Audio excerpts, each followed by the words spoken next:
What if having no friends wasn't a social flaw, but a psychological signal of deeper transformation? In a world addicted to connection, where popularity is currency and loneliness is feared like death, we rarely ask the harder question: why do some souls walk alone, not out of rejection, but by choice? This isn't about antisocial tendencies or emotional wounds. This is about the hidden power that begins to awaken when a person no longer needs the crowd to feel complete. Carl Jung once said that loneliness does not come from being alone, but from being unable to communicate the things that seem important to you. So, what happens when the soul evolves beyond superficial conversation, beyond surface-level validation, beyond the need to be understood by many? Something shifts. What looks like isolation on the outside may actually be initiation on the inside, a sacred return to one's inner authority. Today we're entering sensitive territory. We're peeling back the layers of people who don't have many friends, or any friends at all, and instead of judging them, we're going to understand the deep psychology behind their solitude. These individuals are not empty. In fact, they're often carrying an inner world so vast, so nuanced, that few can meet them there. And perhaps that's the point. We've been taught to measure worth through connection, but what if the rarest strength is learning to stand whole without it? In this video, I'll reveal 5 powerful personality traits that are commonly found in people who walk alone. These traits are not flaws to fix, but signatures of depth, signs of someone who has outgrown the noise and returned to their soul. After this, you may never look at loners the same way again. You might even realize that the ones we dismiss as distant are actually the ones who've gone furthest within. So, if you've ever felt alone, misunderstood, or out of place in this noisy world, stay with me. This might not be your weakness. It might be your gift.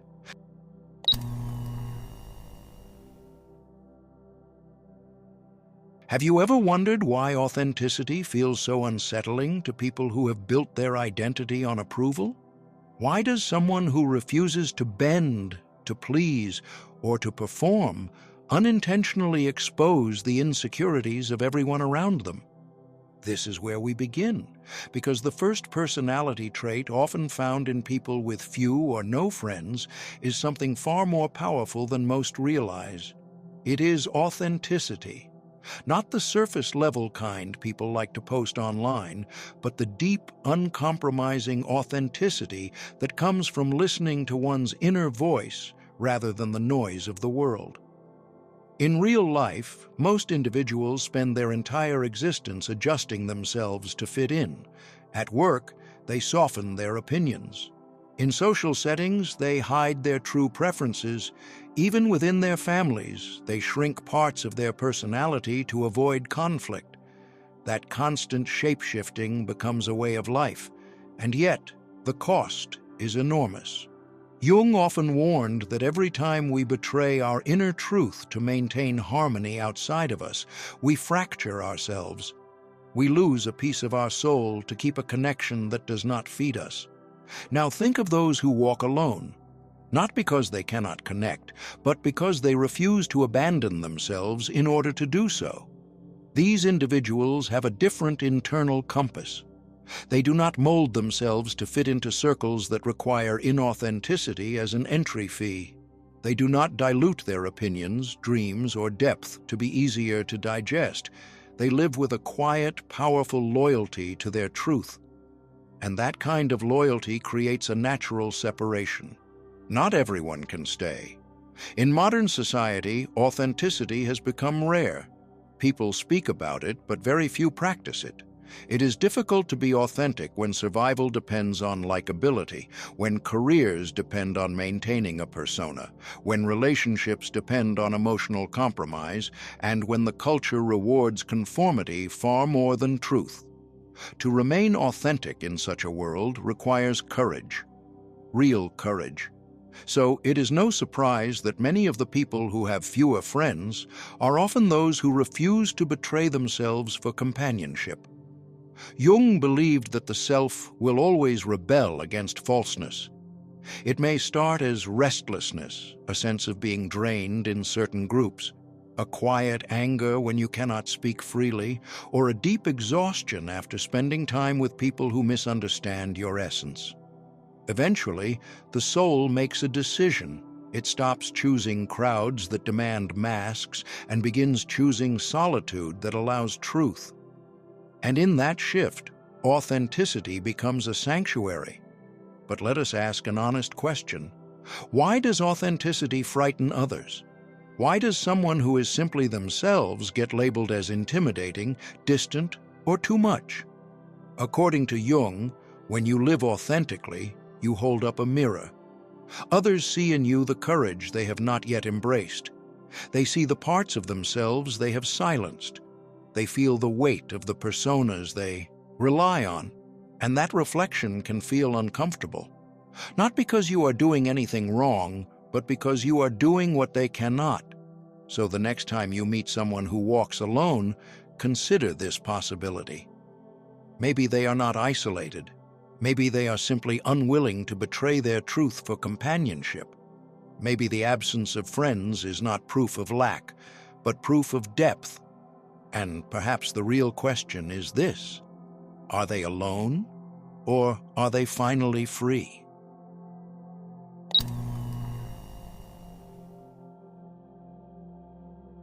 Why do some people walk alone in a world obsessed with being liked?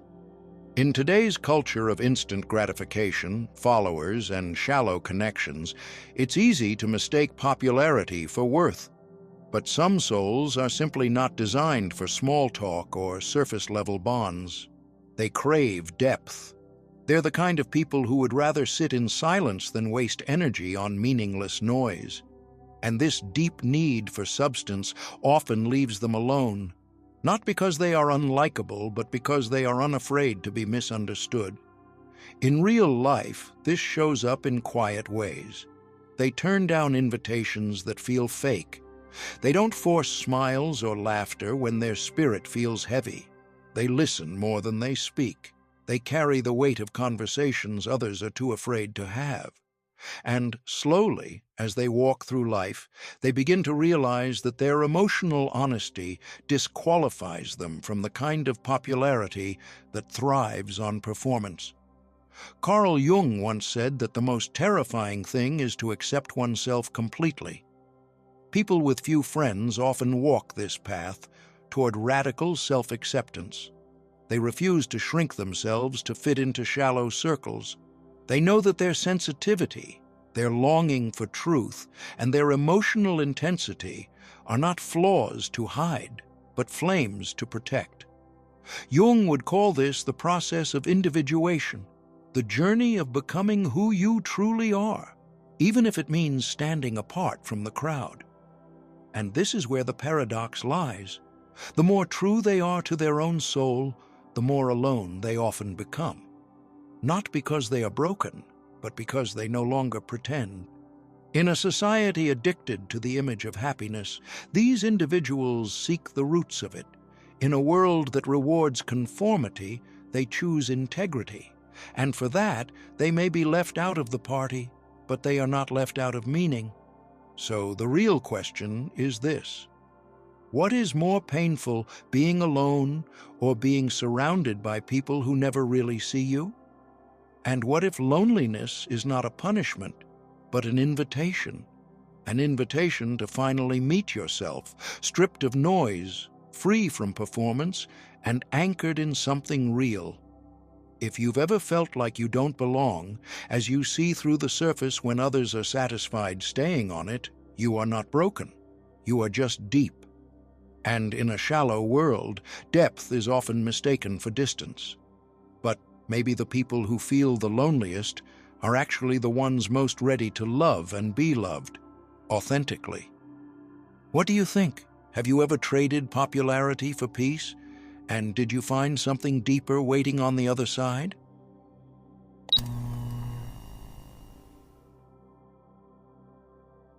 Have you ever asked yourself why some people can walk away so easily from shallow connections, even if it means being alone?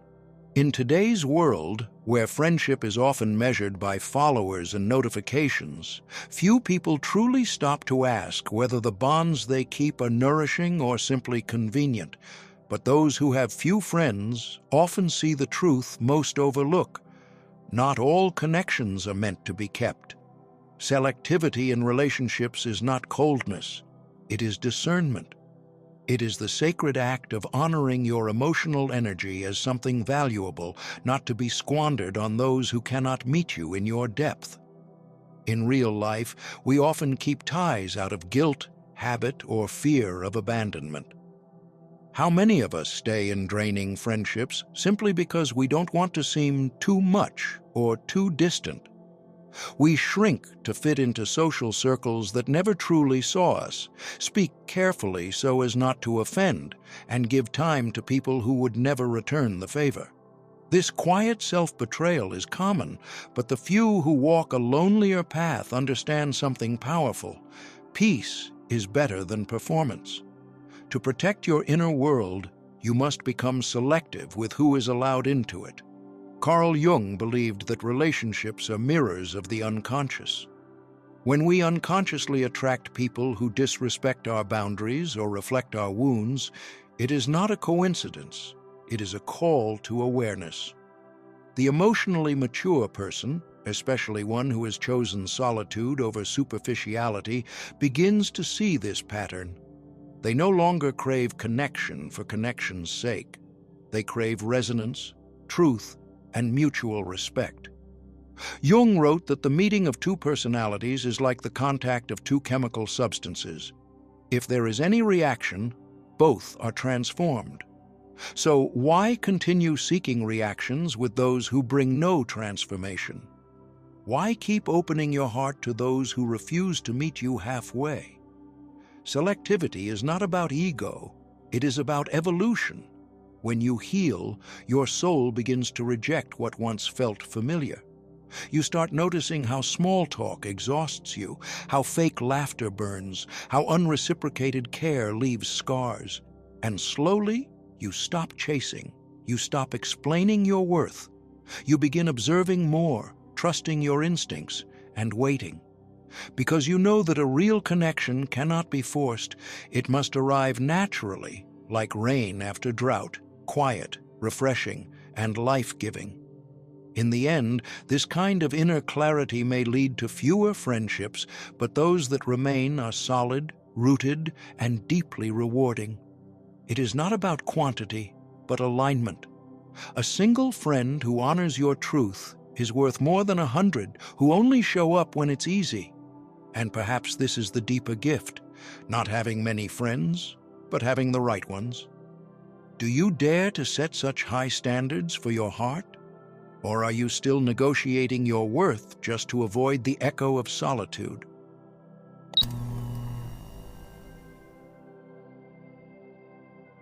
Have you ever wondered why the more you grow, the fewer people seem to fit into your life? This isn't arrogance, it's alignment. As your self-awareness deepens and your wounds begin to heal, something strange happens. You no longer tolerate shallow connections, and you stop entertaining people who only see the surface of who you are. At first, this feels like loneliness, but in truth, it's the emergence of inner discernment. The absence of many friends becomes a quiet proof that your soul is evolving, refining its resonance, and no longer willing to engage in relationships that cost your peace. In our everyday world, it's common to equate popularity with worth. We are raised to believe that the more people we attract, the more lovable we must be. Social media thrives on this illusion: likes, followers, parties, constant interaction. But Jung warned us about this seduction of the external persona. He taught that the self is not built in the crowd, but carved in solitude, and that true connection requires a harmony between your conscious personality and your unconscious self. When people operate only from their persona, wanting to be liked, accepted and admired, they often sacrifice truth for performance. But you've begun to dismantle the mask. And with that, your tolerance for performative relationships disappears. This is why you no longer settle. Your silence is no longer emptiness, it's self-respect.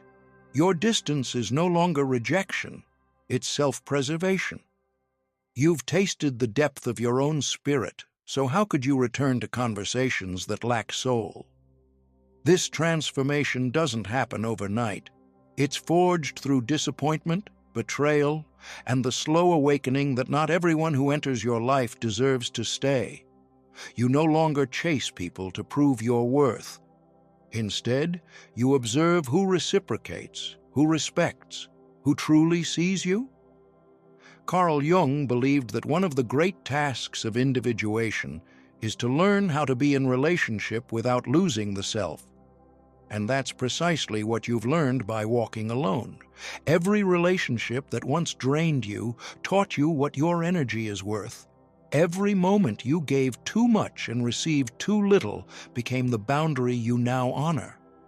You are not difficult, you are precise. You are not cold, you are clear. You are not antisocial, you are energetically responsible. So ask yourself, are you lonely, or are you finally aligned? Are you isolated, or are you becoming more selective about who gets to share your sacred space? Could it be that your solitude is not a sign of lack, but a sign of self-respect finally taking root? In this silence between connections, something extraordinary is happening. You are developing a standard that protects your peace, a vibration that repels anything misaligned, a clarity that allows only those who recognize your depth to enter. This is not about being better than others, it's about being better for yourself. It's about honoring the version of you that has worked so hard to rise from the ashes. That version doesn't settle for halfway love or half-truth friendships. So, while others collect crowds, you cultivate meaning. While they search for more, you choose what's right. And that's why having fewer friends is not a weakness. It is a declaration that your soul will no longer be dimmed just to make others comfortable.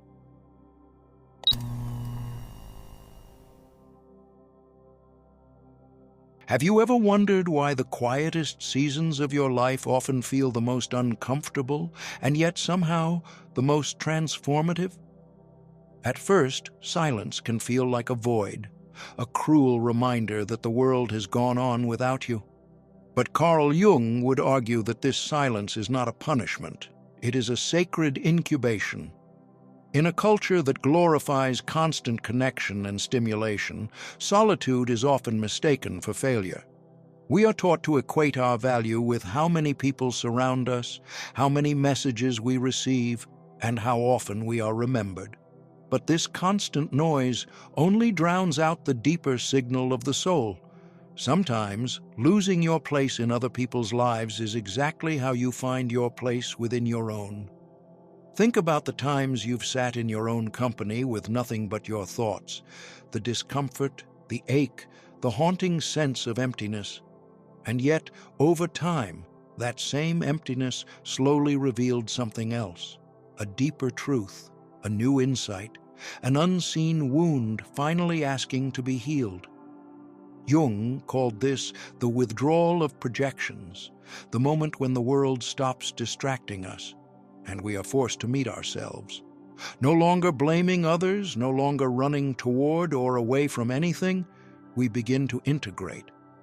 The loneliness becomes a mirror, and in that mirror, we don't just see our flaws, we begin to see our strength. This is why so many avoid solitude, because it confronts us with the parts of ourselves we've abandoned. The people we chased, the masks we wore, the emptiness we tried to fill, it all returns in the silence. But here's the paradox. The more we resist that silence, the louder our suffering becomes. Jung believed that growth happens not when we avoid the dark, but when we learn to sit in it, breathe in it, even trust it. because the dark is where the seeds are planted. Solitude, when faced with courage, becomes fertile ground for transformation. It teaches us to listen not with our ears, but with our spirit. So let me ask you, what if the very silence you're running from is the one that holds your next becoming? What if that emptiness isn't asking to be filled, but honored? When no one calls, when no one stays, when no one understands, can you still stay with yourself? Can you still love yourself when there is no applause, no witness, no external reflection to affirm your worth? Because in that space, something extraordinary happens. You begin to recognize your own voice, the voice that was buried under people-pleasing, the one that whispers instead of shouts, the one that doesn't need to convince or compare. That voice begins to guide you not out of fear, but out of deep inner knowing. This is not a loss. This is a return to authenticity, to alignment, to the original self before the world told you who you needed to be, to belong. And when you emerge from that solitude, you're not just stronger, you're clearer. You're no longer seeking connection from a place of emptiness, but from a place of wholeness. And the people you attract will be different too, because they will recognize the quiet power in you, not the performance, not the persona, but the presence. So tell me, have you mistaken your quiet seasons for a curse?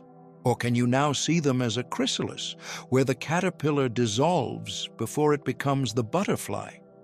Because this is not the end of your story. It is the space between chapters where the soul rewrites itself in silence.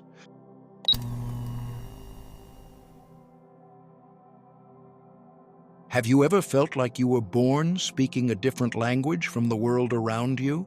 Like your silence says more than their words, and your solitude feels more sacred than any gathering? If so, this message is yours. Because if you've reached this point, if these 5 traits echoed something deep and familiar within you, then you are not strange, broken, or behind. You are simply rare.